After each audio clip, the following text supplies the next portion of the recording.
Hello and welcome. You're watching Good Morning India. I'm Gargi Rawat. Stay with us for all the news you need to follow. We'll get to the latest COVID news, vaccine news, also international news. There's been another mass shooting in the United States. Let's take a look at the headlines we're tracking this morning. India, the biggest producer and consumer of the AstraZeneca vaccine called Covishield, changes its dosage guidelines. The second dose now only after 6 to 8 weeks for better protection.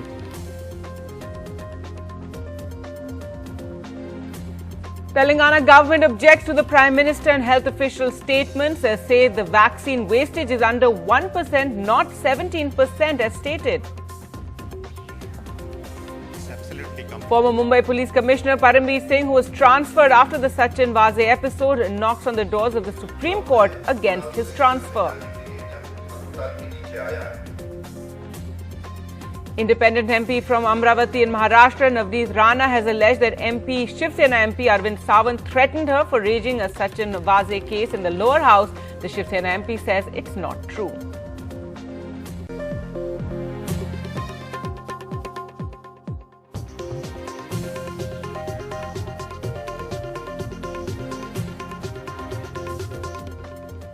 Our top story now, the gap between the two doses of the Covishield vaccine should be increased from 28 days to 6 to 8 weeks for better result. That's what the government has written to states and union territories. The instruction has gone out in the middle of round 2 of the nationwide vaccinations, in which people above 60 and those over 45 with other illnesses are being inoculated. Now, the revised interval applies only to the Serum Institute of India's Covishield, that's the vaccine developed by Oxford AstraZeneca, and not to Bharat Biotech's Covaxin. This move comes as cases are shooting up in the country once again. The government has just announced a major change in its vaccination program. India, which is the biggest producer and consumer of Covishield, also known as the Oxford AstraZeneca vaccine, has increased the gap between the doses. The Union Health Ministry says that scientific evidence shows that the protection is enhanced if the second dose of Covishield is administered between 6 to 8 weeks, but no later than the stipulated period of 8 weeks. This also follows a Lancet study which said that a later second dose could increase the efficacy of the vaccine from 70% to nearly 80%. In UK and Canada, the dosage interval is even longer, from 3 to 4 months. Just wait and see that as the people shift from one state to another, this will spread. Delhi as such was late getting the numbers. We got them. Gradually we are increasing. So there's nothing different. Everything doesn't strike at the same time and across the country. We are a huge country. तर त्या दृष्टिकोनातून आपल्याला आणखीन पण तयारी करावून ठेवावी लागेल. त्यामुळे जेवढे काही आपले जम्बो सेंटर्स होते ते सगळ्या जम्बो सेंटर्सला सुद्धा आपण ऍक्टिव्हेट निश्चित प्रकारे. The change in the dosage policy is going to allow a lot more people to get vaccinated with at least the first jab. Chief ministers as well as corporate leaders have been demanding that the government should allow all those above the age of 18 to get vaccinated. In New Delhi, this is Sukirti Dwivedi for NDTV.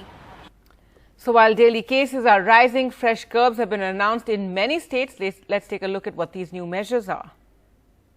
अगर किसी भी व्यक्ति को Covid की लक्षण दिखाई देते हैं तो मार्केट के अंदर ना आए।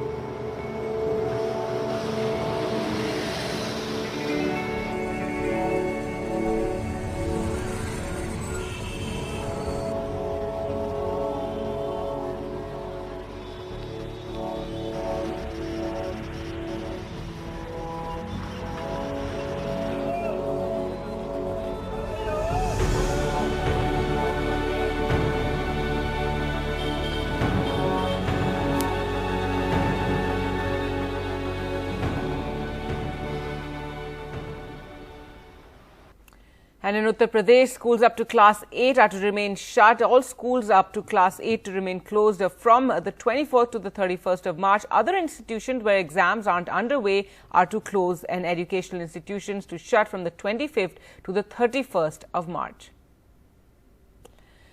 But even as cases are rising, just take a look at this video. These visuals are from the Radha Rani temple in Barsana. Even during COVID, massive gatherings there taking place to celebrate the Laddu Mar Holi festival. Just take a look at those massive crowds, no masks and obviously no social distancing whatsoever. So despite the numbers going up, festivities are continuing.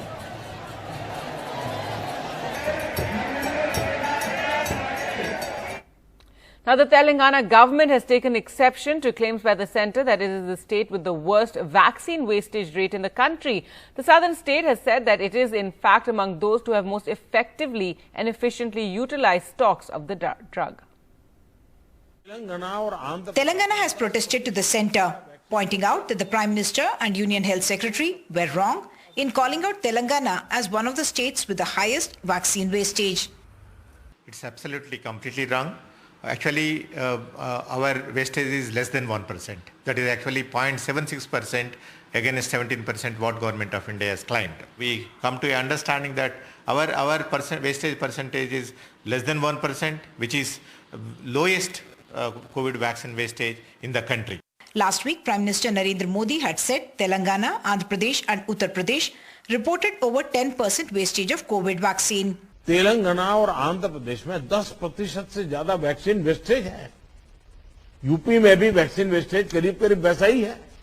Union Health Secretary Rajesh Bhushan had said Telangana is in fact the worst offender, with 17% wastage against a national average of 7.5%. That is almost 2 for every 10 doses. अनेक राज्य ऐसे हैं जो 6.5 से भी अधिक wastage कर रहे हैं। तेलंगाना में 17% से ज्यादा वैक्सीन वेस्टेज है। Telangana Chief Secretary Somesh Kumar has now written to the centre asking them to set the record straight. The centre has not yet responded to why there is such a big anomaly between the figures put out by the centre and those claimed by the state. Gross errors are a reason for worry in such a massive exercise of inoculation in which India is in fact a world leader. In Hyderabad with camera person Nagaraju, Uma Sudhir, NDTV. Well, on to political news now. And former Mumbai Police Commissioner Parambir Singh, who was transferred after the Sachin Vaze episode, has knocked on the doors of the Supreme Court against his transfer. Parambir Singh's letter with explosive allegations against Maharashtra's Home Minister Anil Deshmukh rocked Parliament. An MP from the BJP, which has been looking to unseat the Uddhav Thackeray-led alliance government, demanded President's rule in the state. Sena MPs hit back, saying there were serious allegations against Parambir Singh as well.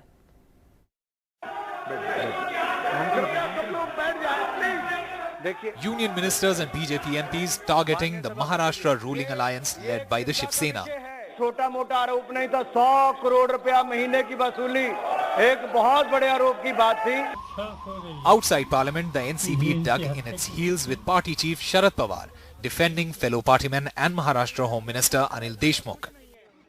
Pawar showed hospital documents as proof to counter replaced Mumbai's police chief Parambir Singh's sensational allegation that Deshmukh met Assistant Police Inspector API rank officer Sachin Vaze and demanded extortion money from bars. There is a record that Mr. Deshmukh was hospitalized and it is also certified by hospital. Secondly, he was discharged on 15th of February. Pawar also says Parambir Singh's so-called letter bomb is an attempt to divert attention from the actual case, in which gelatin sticks were planted in a car outside the Ambani residence. The Maharashtra police claims to have solved the murder of Mansukh Hiren, in whose car, which he had reported stolen, the gelatin sticks were found near Mukesh Ambani's residence. The state police suspended Mumbai cop Sachin Vaze, being investigated by the centre's NIA for the car explosives, to be the main conspirator in the murder. So just to divert this entire investigation, vague allegation has been made. As Pawar backed his minister, BJP stepped up its attack on Anil Deshmukh, stating Pawar's defense of Anil Deshmukh was based on factually incorrect information. However, Pawar said that the letter by Parambir Singh was a ploy to divert the attention from the Ambani bomb scare case. Pawar also said that there is no threat to the government in Maharashtra. Soon the BJP, to call out Pawar's defense of Deshmukh, pulled out a press conference clip of Deshmukh's from the day of his release from hospital on 15 February. 15 फरवरी को मेरा जब discharge हो रहा था, तब मैं अस्पताल से घर में जाने के लिए जब अस्पताल के नीचे आया और अस्पताल के गेट के ऊपर काफी पत्रकार वहां पे खड़े थे, उनको मुझे कुछ सवाल पूछना था. मैं कोविड की वजह से मेरे में वीकनेस था, उसके वजह से मैं वहीं कुर्सी पे बैठ के उनके सवालों का जवाब देके गाड़ी में बैठ के होम क्वारंटाइन 27 फरवरी तक हो गया. In a change of stand since Sunday, the Shiv Sena also seems to be backing Deshmukh for now. Mahavikas Aghadi की सरकार का बाल भी बाका नहीं होगा। आप कितने भी उछालो, आप कितने भी आरोप करो, आप कितनी भी केंद्रीय जांच एजेंसी को मुंबई महाराष्ट्र में भेज दो, लेकिन सरकार अपना कार्यकाल पूरा करे। In Mumbai, Chief Minister Uddhav Thackeray held a series of meetings. Congress ministers Ashok Chavan and Balasaheb Thorat met Thackeray at his official residence. The ex-police chief Parambir Singh has appealed to the Supreme Court to set aside his transfer, which he says was arbitrary and illegal. He also asked for a stay on any coercive action against him and seize CCTV footage from Anil Deshmukh's home. Anil Deshmukh is likely to continue as Home Minister for now, and any decision on his removal will be Sharad Pawar's. The Shiv Sena believes that Parambir Singh is now a pawn in the hands of the BJP, and the three parties together, sources say, have decided not to give in to the BJP's scare tactics. In Mumbai, with camera person Rajendra Dhalkar and Arvind Gunasekhar in Delhi, Saurabh Gupta, NDTV. And further controversy after independent MP from Amravati in Maharashtra, Navneet Rana, has written to the Lok Sabha Speaker alleging that Member of Parliament Arvind Sawant had threatened her for raising Sachin Vaze's case in the lower house. The Shiv Sena MP said it's not true. Ms. Rana spoke to NDTV Sanket Upadhyay. And when I started talking, they were shouting, they were talking again. Everything was okay. And after a while, they were walking out from the house. The Shiv Sena Member of Parliament, everybody, Arvind Sawant ji stayed for a second and he told me, ki ab, this is your turn to send you behind the bar. This is the exact word what Arvind Sawant ji has told me in the house. And I have already complained, many people before that, I have complained to the police station, I have complained to Om Birla ji also about all the unwanted letters have came by the name of Shiv Sena. I have got threatening calls also. The beautiful face you are proud at. We will put acid like this that you cannot even roam anywhere. We'll make you sit in one place and you cannot work after that if you talk after this about Uddhav Thackeray ji. Same word what I'm telling you now, it was the same word was come from Arvind Sawant in the house itself after I spoke against this government, against Thackeray Sarkar, and I became literally blank at that point. And immediately I turned behind, one of my colleague was there exact behind me, and I just asked, did you hear what he said? And he said, yes, I heard, Navneet. सरासर झूठ हमने जिंदगी में, एक तो महिला है पहली बात, और ये नवनीत राणा जी है, वो आते जाते समय मुझे भैया दादा करके पुकारते, मैं भी उसके साथ बात करता, ऐसा कुछ नहीं है, ना गुड़ा है। लेकिन एक बात कहता हूँ कि ये काम धमकाना, और महिला को, मैं शिवसेनी को इतना ध्यान में रखो, महिला को धमकाने वाला काम करते नहीं, मैंने कभी धमकाया है, उसके इर्द अगर कोई लोग होंगे तो बता देना कि अगर मैंने धमकाया होगा तो। रही बात उनकी जो बात करने का तरीका है वो थोड़ा सा अच्छा नहीं लगता, क्योंकि जब भी आप जितनी भी आप वीडियो क्लिपिंग उनके निकालें तो आपको दिखेगा वो आदरणीय मुख्यमंत्री उद्धव जी ठाकरे साहब का नाम लेगी, और उसकी बॉडी लैंग्वेज देख लेना, एकदम तिरस्करणीय और घृणास्पद बात वो करती रहती है, फिर भी हमने कभी नहीं बोला उनको। For that time for us to slip into a short break. Coming up on the other side, we'll get you election news from Assam.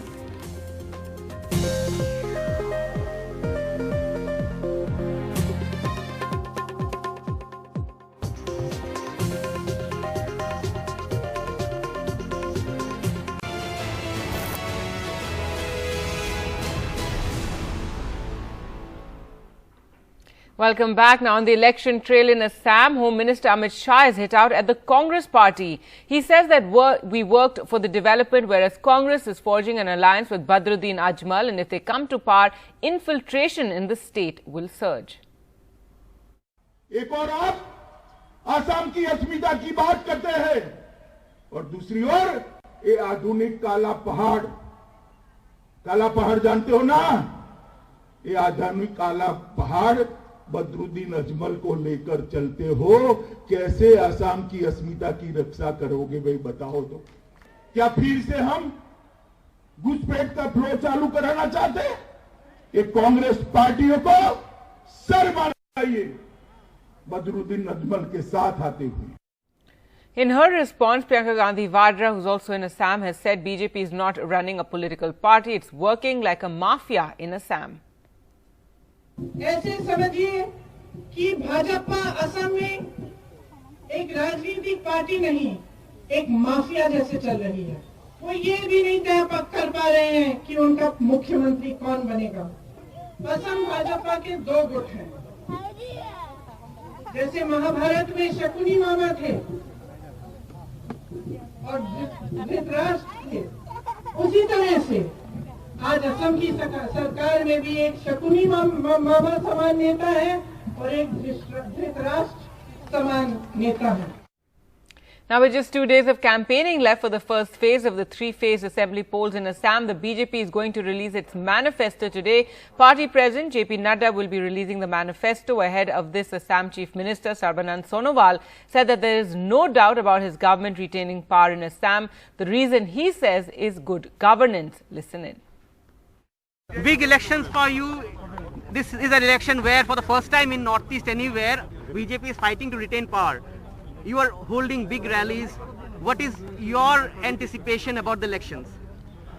BJP is forming government again with the support of the people of Assam. Because in the last 5 years, whatever we did, we could able to satisfy the people. And that is why people are happy and we could able to provide good governance with transparency and accountability, and we could able to give respect to every citizen, and we have been successful in providing the social security, upliftment of their economic status, overall peace everywhere. So that is why people are happy. News now of Delhi and a proposed law that gives the centre more power over Delhi moved one step closer to becoming a law in a setback to Chief Minister Arvind Kejriwal's government. The government of the National Capital Territory of Delhi Bill 2021 has been passed in the Lok Sabha. The bill gives more powers to the Lieutenant Governor of Delhi, who represents the centre, compared to the city's elected government.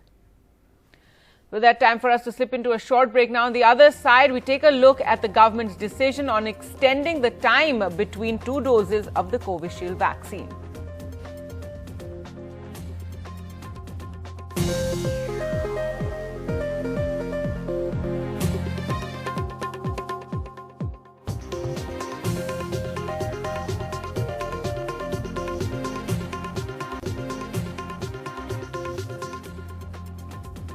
Is there a new, more transmissible strain of COVID in Maharashtra that's caused the spurt in infections there? It really depends on who you ask. What's clear, though, is that the process of genome sequencing is taking a long time, longer than some of the leading experts in Maharashtra would like.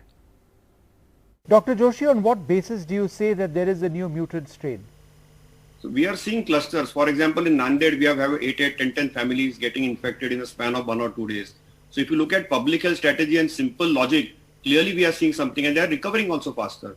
So by basic common clinical common sense and public health common sense, we clearly know that this is a different strain. Now the genomic scientists are taking their own sweet time. It's more than a month now. We don't have any data, any correlation from them. The labs take extraordinarily long. They take a month to get the reports out. So that is for them to decide whether there is a genomic correlation or not.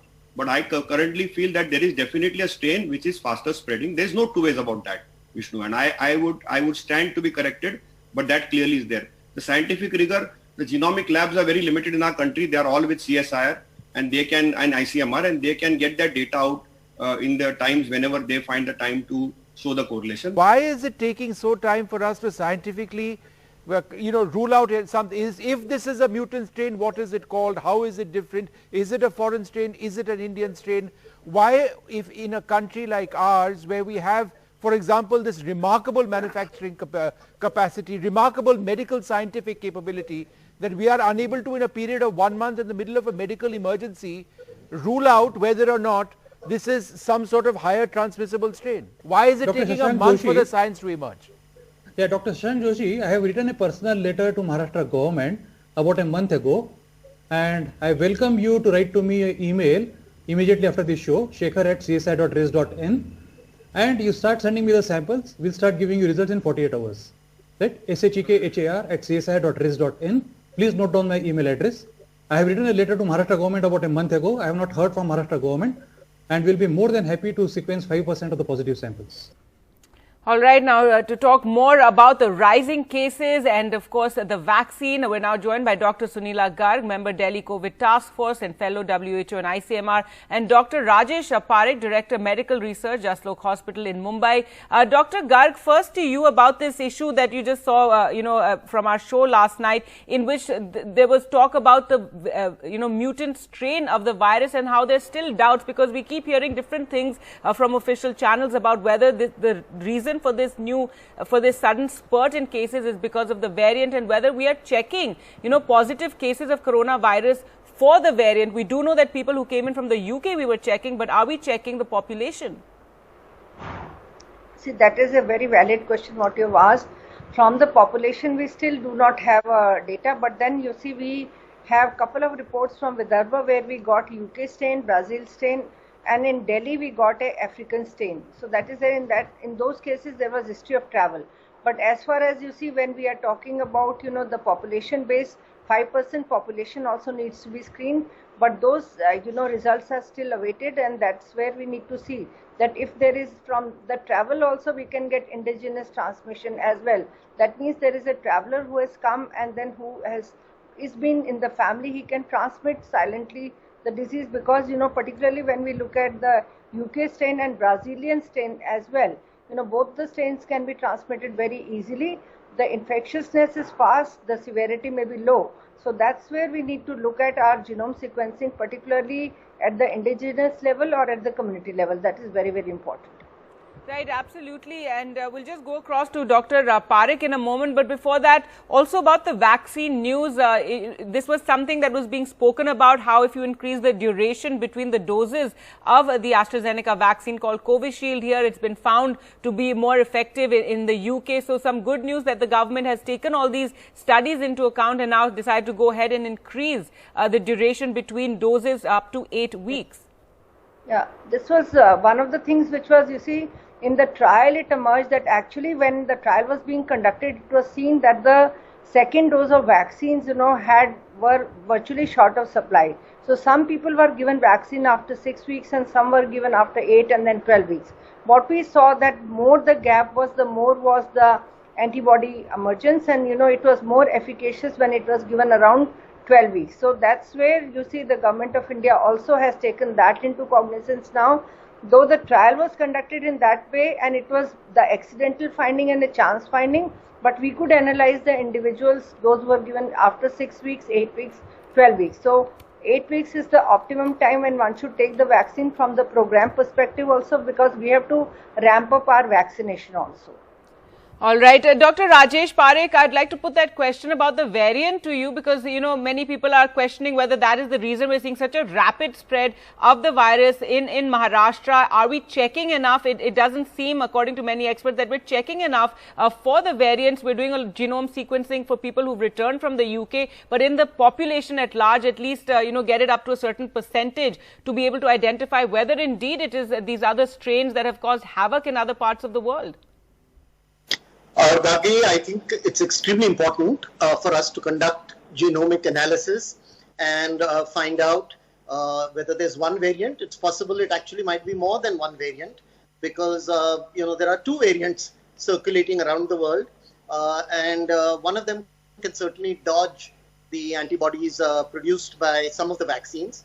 So indeed, it's an important question that one should determine. About a week ago, I was in a program and there was a slight disagreement between me and another expert who is a physician. And I did point out to him that just the day before, genomic analysis had indicated that at least one patient in Delhi had a mutant strain. And, to that, he responded rather lightly by saying one swallow does not a summer make. And I couldn't resist responding in verse that, while the cliche says one swallow does not a summer make, on it I do have a different take. Let us not forget one bat in one marketplace brought to its knees the human race. So, it all started with one virus or a bunch of viruses in one human being in Wuhan and then, spread and escalated rapidly around the world. It is therefore an important question whether there are mutant strains, and for that we need to do genomic analysis on an adequate number of patients, so that if these strains are there, then we need to actually test vaccine efficacy, which also relates to the question that you just posed to my co-panelist, and that is the interval between the vaccines. Now, why it is important to connect these two issues is that there is also a considerable risk of contracting COVID-19 after the first dose. We are seeing patients across the world who get the first dose and then between doses contract the illness, and the interval between the two doses also needs to be determined in terms and in reference to these mutant strains. So while it's possible that the ideal interval, well, I shouldn't say possible, I'm saying it is nearly certain now with the data that's coming in, that the ideal interval between the two doses of the AstraZeneca Oxford vaccine at least should be 8 weeks. But if we have mutant strains going around, then we might need to reanalyze that data in the context of our new findings and possibly decrease the interval again.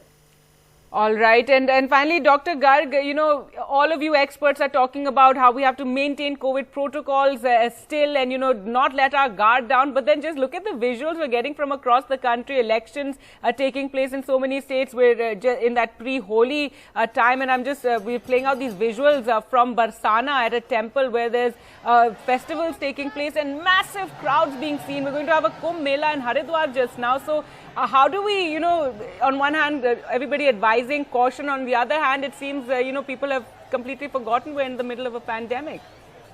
I think this is one of the most crucial issues. On one hand, we have got religious gatherings. On second hand, we have got the elections going on. And, there are mass gatherings even in markets, which you keep showing, particularly in areas of Mumbai or in Delhi for that matter, if you look at different big markets. So we need to be very, very, conscious about COVID appropriate behaviors. And I think for a year, if we don't enjoy, or for a year, if we follow these precautions, for the years to come, we'll all be, safe. That is one thing which has to be, followed in true spirit, and it has got to be implemented as well. So that's what I feel, that, any kind of gathering needs to be viewed with caution and with COVID appropriate behavior. Right, it's absolutely required. Dr. Parekh, a short comment from you. And, recently the team has said that for the Kumbh Mela in Haridwar that, they're worried that there are not enough precautions being taken. But I don't know what sort of precautions one can take if one is going ahead with a Kumbh Mela. Well, as we all know, the Kumbh Mela is the largest single gathering of human beings on our planet at a given point in time. And, if you've seen photographs of past Kumbh Melas, people are like sardines, they're shoulder to shoulder as they're heading in to take a holy dip. So you're absolutely right, Gargi. It's virtually impossible to take precautions. The only thing that comes to my mind is if there is a restricted entry, but then there is going to be crowding at the point at which the gatekeeper is. So I think, we're heading for a fairly dangerous situation unless we very rapidly escalate the scope and the width of our vaccination program. Absolutely. Finally, we must not forget that in our country, we have vaccinated thus far only 3% of the population. At the current rate, it's going to take 3 years to vaccinate 70% to accomplish herd immunity. The United Kingdom and the US, which both have made several mistakes in the course of this pandemic, have rectified these, learned from past experience. The UK currently has vaccinated about 43% of its population, and the US about 35%. The only quick solution I can think of is to dramatically escalate the vaccination by opening it up to everybody. Absolutely. Well, that's something for the government to decide. But thank you so much, Dr. Garg and Dr. Parekh, for joining us on the show today. Good morning. You're watching Good Morning India and Divya Wadhwa. To begin with, the gap between two doses of the Covishield vaccine now needs to be increased from 28 days to about 6 to 8 weeks for better results. The government has written to states as well as union territories. The instruction has gone out in the middle of the round of The two, in fact, this is what the nationwide vaccination is what now the AstraZeneca, which is called the Covishield in the country, those are the guidelines that have been put out by the government, in which people above 60 and those over 45 with other illnesses are being inoculated. The revised interval applies only to the Serum Institute of India's Covishield, the vaccine developed by Oxford AstraZeneca, and not to the Bharat Biotech's Covaxin. The centre has said in a letter this move comes as cases are shooting up in India once again. The government has just announced a major change in its vaccination program. India, which is the biggest producer and consumer of Covishield, also known as the Oxford AstraZeneca vaccine, has increased the gap between the doses. The Union Health Ministry says that scientific evidence shows that the protection is enhanced if the second dose of Covishield is administered between 6 to 8 weeks, but no later than the stipulated period of 8 weeks. This also follows a Lancet study which said that a later second dose could increase the efficacy of the vaccine from 70% to nearly 80%. In UK and Canada, the dosage interval is even longer, from 3 to 4 months. Just wait and see that as the people shift from one state to another, this will spread. Delhi as such was late getting the numbers. We got them. Gradually we are increasing. So there's nothing different. Everything doesn't strike at the same time and across the country. We are a huge country. तर त्या दृष्टिकोनातून आपल्याला आणखीन पण तयारी करावून ठेवावी लागेल. त्यामुळे जेवढे काही आपले जम्बो सेंटर्स होते ते सगळ्या जम्बो सेंटर्सला सुद्धा आपण ऍक्टिव्हेट निश्चित प्रकारे. The change in the dosage policy is going to allow a lot more people to get vaccinated with at least the first jab. Chief ministers as well as corporate leaders have been demanding that the government should allow all those above the age of 18 to get vaccinated. In New Delhi, this is Sukirti Dwivedi for NDTV. And to get more on the COVID situation, let's go across to my colleague Sukirti. Sukirti, tell us about the LG's meeting yesterday on the COVID situation and what directive and the direction that he has issued, and what about the measures that the government's now about to take? Well, yes, considering the spike that Delhi has been seeing in its cases with over 800 cases for the third consecutive day, and just how cases have been doubling up in the past 2 weeks or so, based on those figures, there was a meeting that was held of the Disaster Management Authority of Delhi. The Lieutenant Governor as well as the Chief Minister and senior health officials of Delhi's Health Ministry were present there. And there the LG has issued directions saying that the containment measures that the government has been taking, those need to continue with stricter implementation, especially cluster containment strategies. Apart from that, what needs to be done is that the Holi festival is approaching, so all the officials need to ensure that the gatherings or all the events that are taking place, COVID norms are followed during those gatherings. So festive season is ahead of us and we need to be extra careful considering the COVID spike, and also we need to ramp up our vaccination coverage. Right, Kirti, thank you so much for joining us with all those details. Vaccination drive that is underway now for 12 hours at government hospitals from 9 in the morning to 9 o'clock at night. While the daily cases are rising, fresh curbs have been announced in many states. Let's take a look as to what are the new measures that have been put into place across the country. अगर किसी भी व्यक्ति को Covid की लक्षण दिखाई देते हैं तो मार्केट के अंदर ना आए।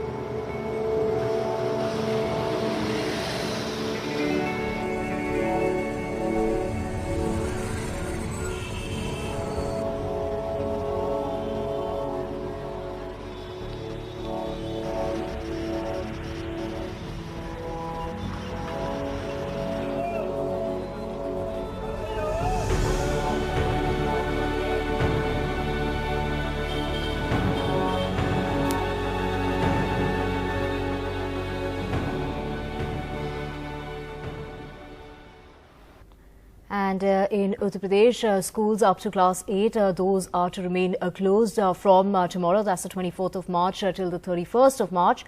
Other institutions where exams are underway, those are also expected to close down. Educational institutions will remain closed from the 25th of March to the 31st of March. Uttar Pradesh has reported 542 fresh COVID cases and 1 death in the last 24 hours. And of this, about 142 cases have been reported in Lucknow itself. We have my colleague Alok Pandey joining us. Alok, Lucknow has now reported over 100 cases for the 3rd consecutive day. Well, yes, you are absolutely right, and that seems to be a worry. It reported 142 cases yesterday in the 24-hour period that ended last evening, Divya. And that is indeed a worry because Lucknow, UP's capital, has now thrown up 100+ cases for 3 consecutive days. Uttar Pradesh, it's not like, say, a Maharashtra or any other state where there's a huge spike in cases. But even so, yesterday it reported 542 fresh COVID cases. And out of which, like I said, about 1/5, 142, were in the capital, Lucknow itself. And that is a worry, and that is why the Chief Minister chaired a COVID review meeting yesterday, where one of the most significant decisions that was taken yesterday was, as you again pointed out, the closure of schools starting tomorrow, and then the closure of all other educational institutions where exams are not happening starting the day after. What they've also done is that the Chief Minister has said that there should be a dedicated COVID hospital in all UP districts, which are 75 districts. It's a huge state with a big population. And what had happened in the last some time was that some facilities had been shut down given the lesser number of COVID cases that were coming through. But now they've said again that there should be a COVID hospital in all districts. The third thing that has happened is that the Banaras Hindu University, which is a very prestigious Eastern UP university located in the Prime Minister's constituency, has also decided to prepone its Holi holidays. Offline classes weren't happening there anyway as of now, but they've said that they will remain postponed indefinitely. And they've also said that those who are staying on campus, the hostelers, because it's a huge sprawling campus and many people are still staying there, are encouraged to leave for their homes, or at least no gatherings for Holi will be permitted. So the festival is a major concern because UP also has a huge migrant population and a lot of it will be coming in for the festival. So they've also said that all railway stations and other points of entry, there should be vigil there should be testing, etc., etc. But the worry certainly remains, Divya. I think the other aspect of the entire story, and if we can move on to the shots, are from, gatherings that are already taking place. For instance, this gathering that we see on our screens right now took place yesterday in Mathura. Now, Mathura, as we know, is an epicenter of Holi celebration, has been so for the last many years. Last year, of course, it couldn't take place. There was a lockdown in place, or at least there were apprehensions of the COVID pandemic in place. And this time also, there is a lot of worry, but you can see for yourself what is happening. And I think this is a major worry because, again, there are more gatherings expected in Mathura, in other places ahead of Holi and on the day of Holi itself, and how that then, whether that leads to a spurt in cases coming in or that causes more concern to the authorities. Now, that is a question that everyone needs to grapple with. The ANI who has sent us these shots also spoke to a few devotees who had actually converged at this temple in Mathura for those celebrations, and they don't seem to be very concerned about the pandemic, which is again a red flag that everyone needs to address. Radha Rani के प्यार के साथ यहाँ पर इतने सारे लोग आते हैं और अपनी ज़िंदगी में रंग भरते हैं। तो बरसाना ही एक जगह है जहाँ किशोरी जी का प्यार मिलता है और लोग अपनी ज़िंदगी में रंग भरते हैं। और सबसे अच्छी बात क्या है, यहाँ पे कोई भेदभाव नहीं है। कोरोना की अगर बात करी जाए तो क्या आप लोगों को लगता है कोई कोरोना है? किशोरी जी यहाँ पर है, कोई कोरोना नहीं है। और हम सब यहाँ पर किशोरी जी के रंग में रंगे हैं, नृत्य कर रहे हैं, रास कर रहे हैं और उस कृष्ण को ना, वो जो नंद किशोर है, वहाँ को रंग लगा रहे हैं। बोलो राधा रानी की जय। जो ना बोले वहाँ में धै धै धै। Concerning shots over there coming from Mathura with people thronging to the temples to celebrate the festival of Holi and all this run up to Holi. A word of caution to all our viewers, do maintain a social distance and try to keep it low-key this particular year as far as the Holi is concerned. With that, we're slipping into a very short break. News and updates will continue on the other side. Stay with us.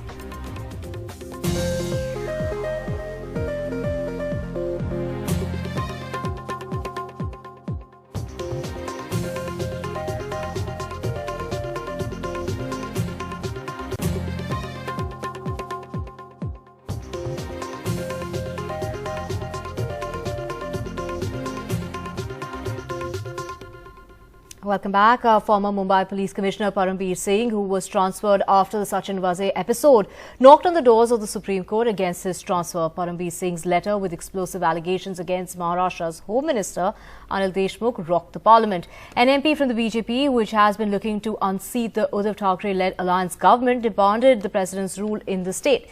Now, Sena's MPs hit back, saying there were serious allegations against Parambir Singh too.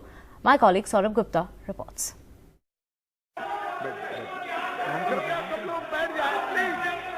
Union ministers and BJP MPs targeting the Maharashtra ruling alliance led by the Shiv Sena.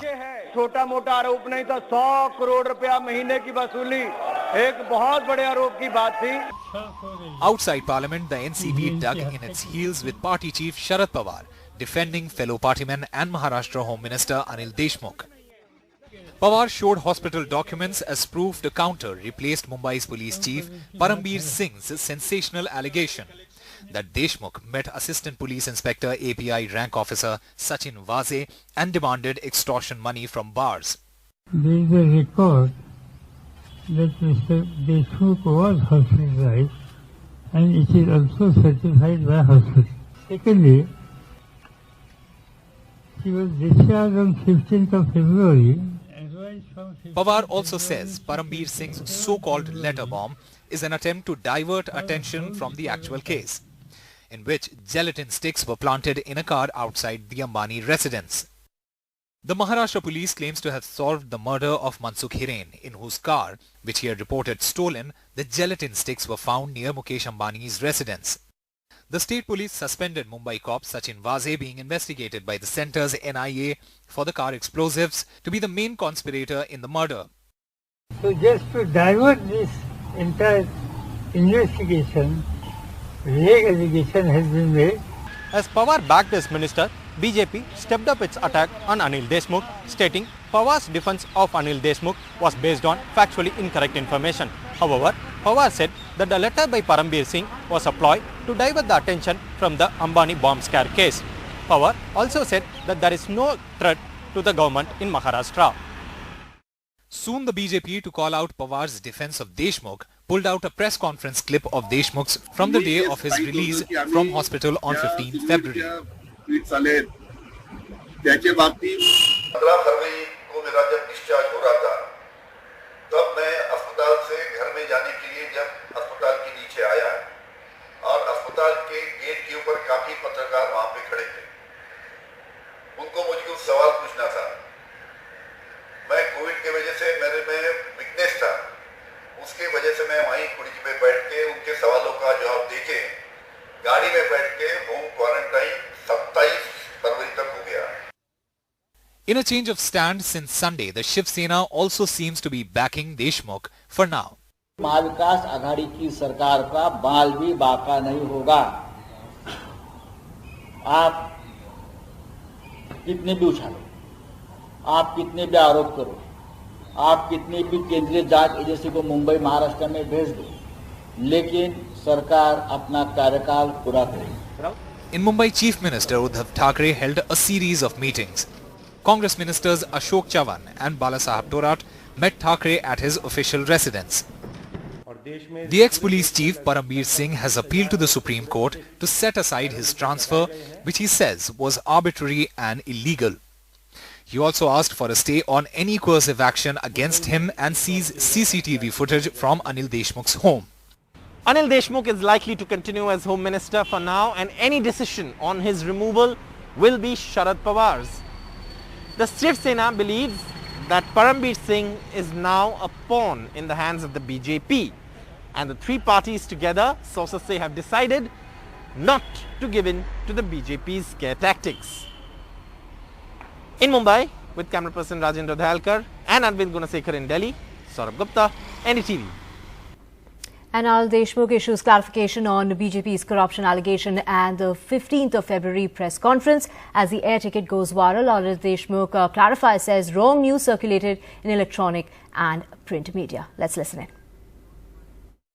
Nagpur येथील माझ्या हॉस्पिटलमध्ये राहण्याच्या दरम्यान आणि मुंबईमधील माझ्या home क्वारंटाईनच्या दरम्यान मी अनेकदा video कॉन्फरन्सिंगद्वारे बैठका किंवा कार्यक्रमामध्ये सहभागी झालो.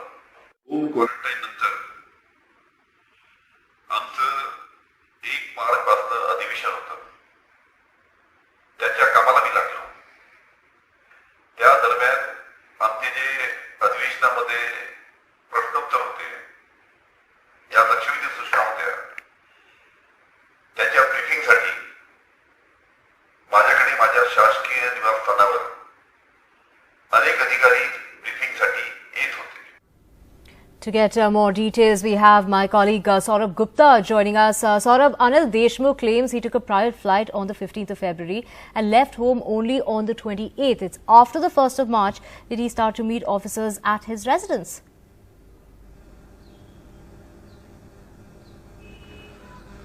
Well, he says he was in home quarantine, and that's something that he maintains. Now, obviously, this is something that is one person's word against the others. Now, at this point, the NCP is saying that, look, Mr. Deshmukh was in home quarantine.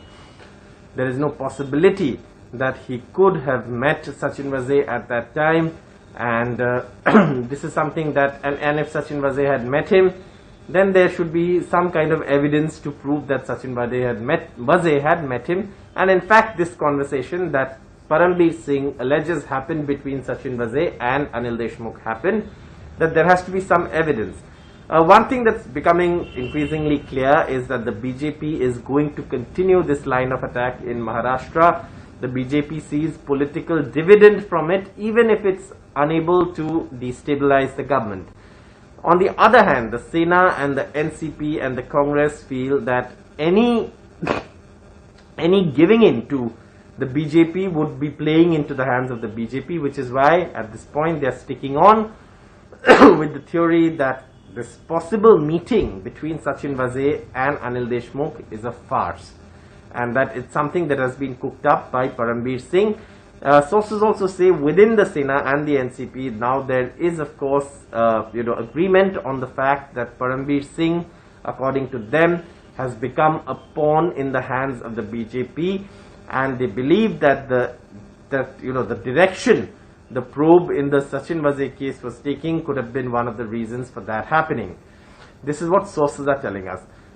In the meantime, the BJP, we believe, is going to continue this line of attack because the BJP, like I said, sees political dividend coming out of it.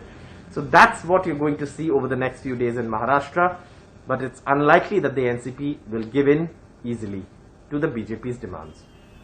Right. Thank you so much, Saurabh, for joining us with all those details. We will keep coming back to you for more. Now, after independent MP from Amravati in Maharashtra, Navneet Rana wrote to Lok Sabha Speaker alleging that Member of Parliament Arvind Sawant had threatened her for raising Sachin Vaze case in the lower house. The Shiv Sena MP has denied the allegations. Ms. Rana spoke with NDTV's Sanket Upadhyay. Let's listen in. And when I started talking, they were shouting, they were talking again. Everything was okay. And after a while, they were walking out from the house. The Shiv Sena Member of Parliament, everybody, Arvind Sawant ji stayed for a second and he told me, ki ab, this is your turn to send you behind the bar. This is the exact word what Arvind Sawant ji has told me in the house. And I have already complained, many people before that, I have complained to the police station, I have complained to Om Birla ji also about all the unwanted letters have came by the name of Shiv Sena. I have got threatening calls also. The beautiful face you are proud at. We will put acid like this that you cannot even roam anywhere. We'll make you sit in one place and you cannot work after that if you talk after this about Uddhav Thackeray ji. Same word what I am telling you now, it was the same word was come from Arvind Sawant in the house itself after I spoke against this government, against Thackeray Sarkar, and I became literally blank at that point. And immediately I turned behind, one of my colleague was there exact behind me, and I just asked, did you hear what he said? And he said, yes, I heard, Navneet. सरासर झूठ हमने जिंदगी में, एक तो महिला है पहली बात, और ये नवनीत राणा जी है, वो आते जाते समय मुझे भैया दादा करके पुकारते, मैं भी उसके साथ बात करता हूँ, ऐसा कुछ नहीं है, ना गुणा है। लेकिन एक बात कहता हूँ कि ये काम धमकाना और महिला को, मैं शिवसेनी को इतना ध्यान में रखो, महिला को धमकाने वाला काम करते नहीं, मैंने कभी धमकाया है, उसके इर्द गिर्द अगर कोई लोग होंगे तो बता देना कि अगर मैंने धमकाया होगा तो। रही बात उनकी जो बात करने का तरीका है वो थोड़ा सा अच्छा नहीं लगता, क्योंकि जब भी आप जितनी भी आप वीडियो क्लिपिंग उनके निकालें तो आपको दिखेगा वो आदरणीय मुख्यमंत्री उद्धव जी ठाकरे साहब का नाम लेगी और उसकी बॉडी लैंग्वेज देख लेना, एकदम तिरस्करणीय और घृणास्पद बात वो करती रहती है, फिर भी हमने कभी नहीं बोला उनको। And with that, we're slipping the very short break. News and updates will continue on the other side. Stay with us.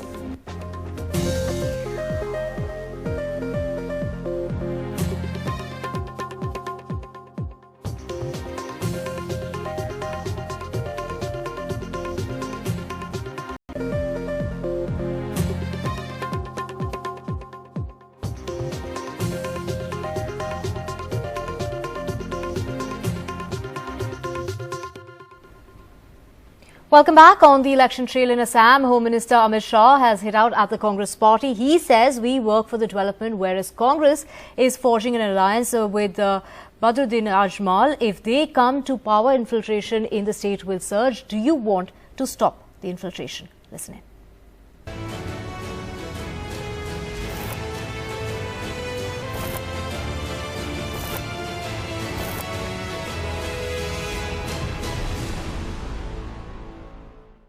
एक और आप आसाम की अस्मिता की बात करते हैं और दूसरी ओर ये आधुनिक काला पहाड़ जानते हो ना, ये आधुनिक काला पहाड़ बदरुद्दीन अजमल को लेकर चलते हो, कैसे आसाम की अस्मिता की रक्षा करोगे भाई बताओ तो। क्या फिर से हम घुसपैठ का फ्लो चालू कराना चाहते? ये कांग्रेस पार्टियों को शर्माना चाहिए बदरुद्दीन अजमल के साथ आते हुए। And Priyanka Gandhi Vadra responded saying that BJP is not running a political party. BJP is working like mafia in Assam. Let's listen in. ऐसे समझिए कि भाजपा असम में एक राजनीतिक पार्टी नहीं, एक माफिया जैसे चल रही है। वो ये भी नहीं तय कर पा रहे हैं कि उनका मुख्यमंत्री कौन बनेगा। असम भाजपा के दो गुट हैं,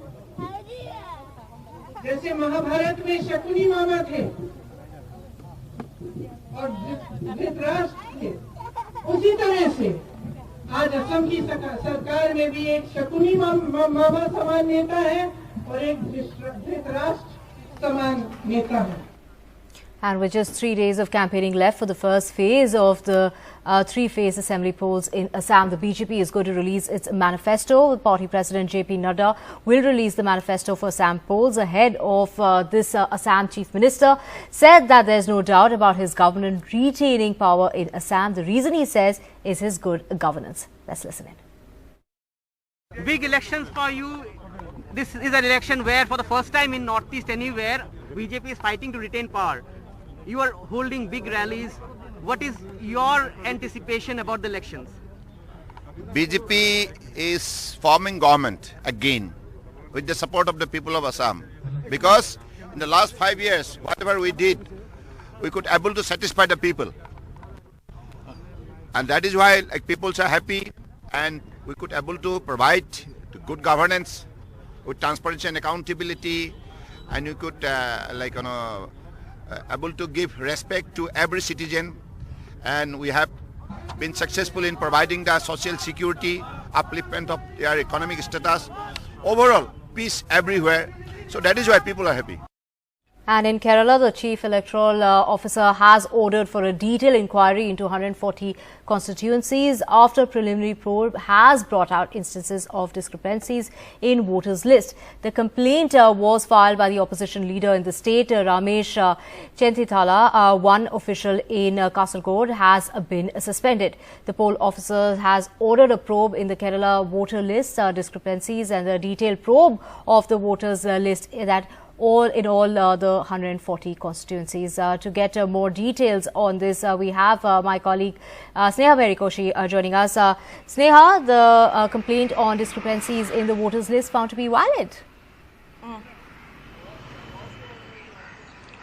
Well, at least the preliminary probe, according to the Chief Electoral Officer in Kerala, Tikaram Meena, suggests so. He says that all the district collectors have looked into it. He's given us certain instances. Now, for example, in Kottayam, around 1,600 cases were investigated, of which 590 were seen to be double entries.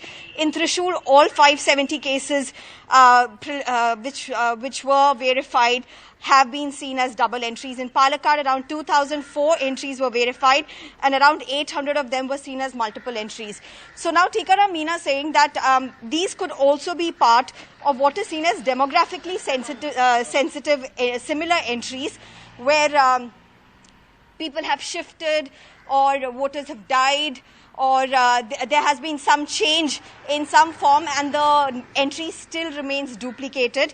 He says there were several there was a lot of effort in the state to reduce this since the last parliamentary elections, and that these votes are not these duplicate votes or double entries, multiple entries are not rare. He gave instances till 20th of January in Tamil Nadu. Over 3,71,944 DSEs were witnessed. In Bengal, over 1 lakh of them were seen. This is still January 2021. So he's saying that there'll be another list which will be prepared ahead of these elections, which is a routine thing which involves those who have shifted or have died, and these will be given to the presiding officers who will then hand it over to the booth level officers who would do a physically do a check, and then a list would be prepared to in a way to ensure that multiple votes are not done. Now, this was a complaint which is handed over by the opposition leader Ramesh Chennithala to this official, alleging that there was a conspiracy to create fake voters.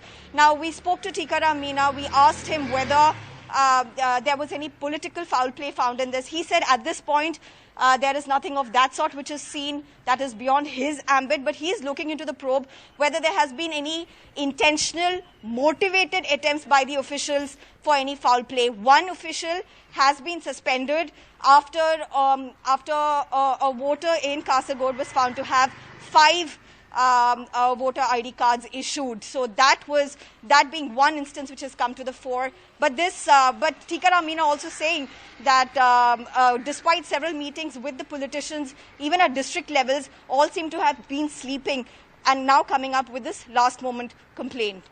Right. Thank you so much, Sneha, for joining us with all those details. Moving on, a proposed law that gives the centre more power over Delhi moved one step closer to becoming a law. In a setback to Chief Minister Arvind Kejriwal's government, the government of the National Capital Territory of Delhi, Bill 2021, has been passed in the Lok Sabha. The bill gives more powers to the LG of Delhi, who represents the centre, compared to the city's elected government. Arvind Kejriwal tweeted saying passage of GNCTD amendment bill in the Lok Sabha is an insult to the people of Delhi. The bill effectively takes away powers from those who were voted by the people and gives powers to run Delhi to those who were defeated. BJP has cheated the people. And in other news, amid the raging gun battle in Shopian, security forces had brought a 4-year-old child to the encounter site to persuade his dad to surrender.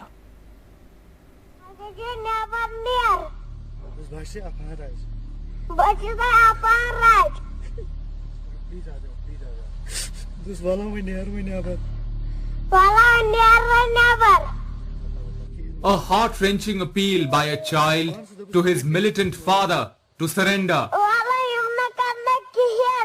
The army says Aqib Ahmed Malik wanted to surrender but was stopped by other terrorists. The child's 25-year-old father, who turned to militancy just 3 months ago, was killed in the Shopian encounter along with 3 accomplices. Lady को आगे बढ़कर पहले surrender appeal कराई है, उसके बाद उसके बच्चे को भी फैसिलिटेट किया है जो कि 4 साल का था कि शायद उसके कहने से वो वापस आएगा। अभी हमें ये पता लग रहा है कि आकिब तो वापस आना चाह रहा था, पर अंदर बैठे हुए 1-2 और जो थे उन्होंने इसको रोक लिया। This video, apparently leaked by security forces, shows Malik's wife also making an emotional appeal to her husband in the midnight operation. Locals say Malik was a bank employee before he disappeared on the 20th of December.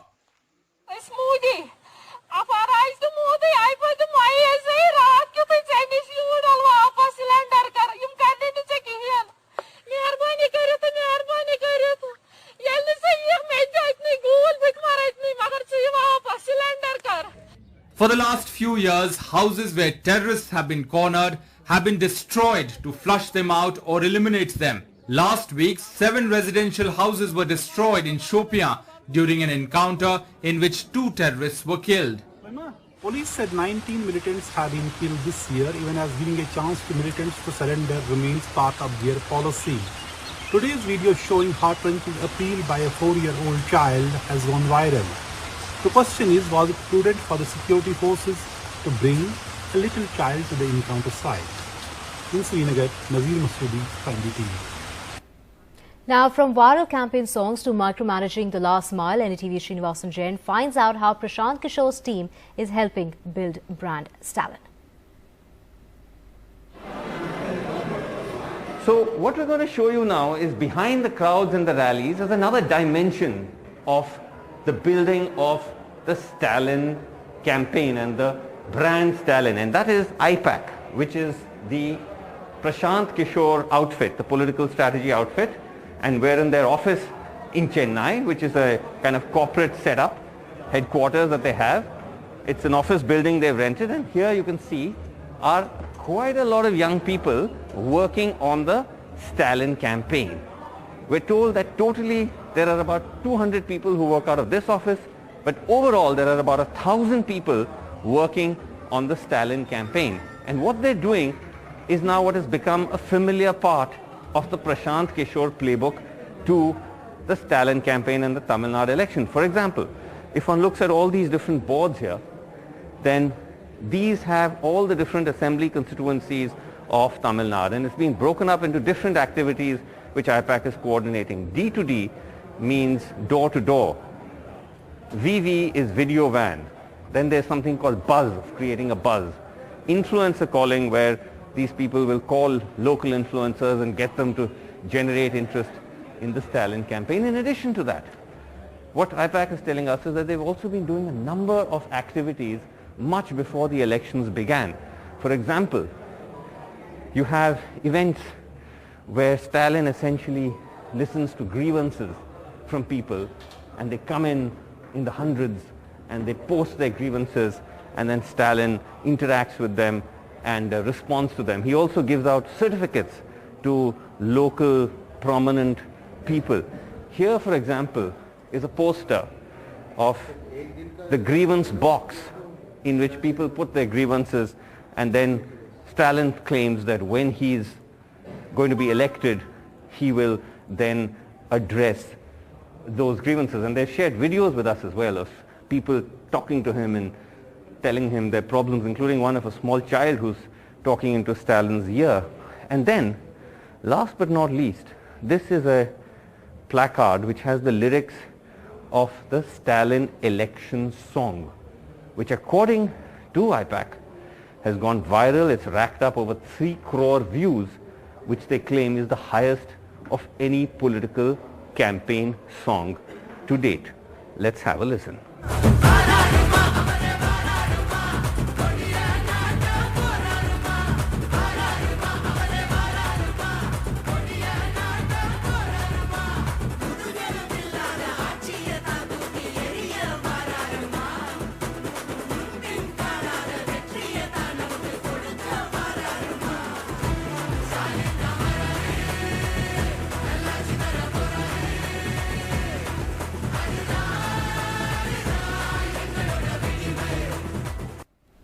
And with that, we're slipping to a very short break. News and updates will continue on the other side. Stay with us.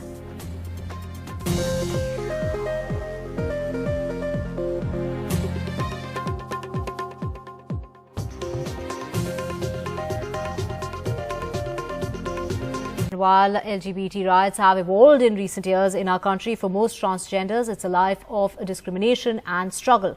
Kolkata's Ranjita and Shivansh haven't had it easy. Let's watch how this transgender couple is not only living a happy life, but they're also working towards helping their own community.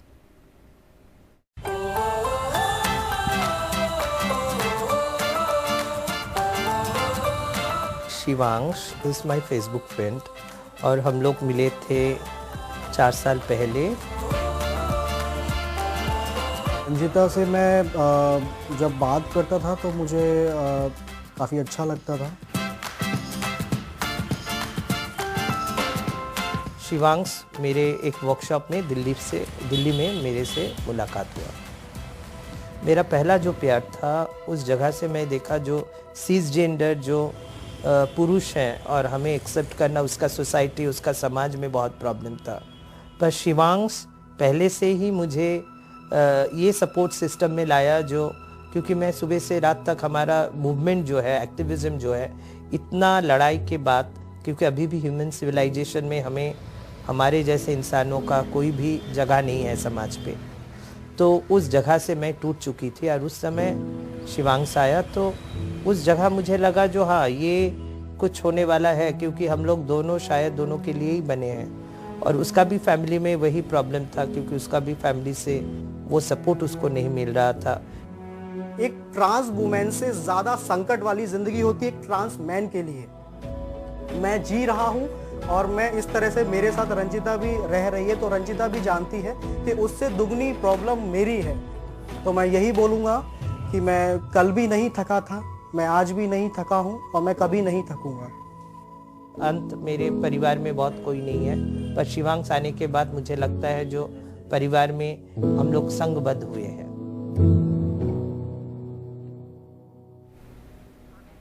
And with that, it's a wrap on this bulletin. News and updates will continue on the other side. Thank you so much for your time.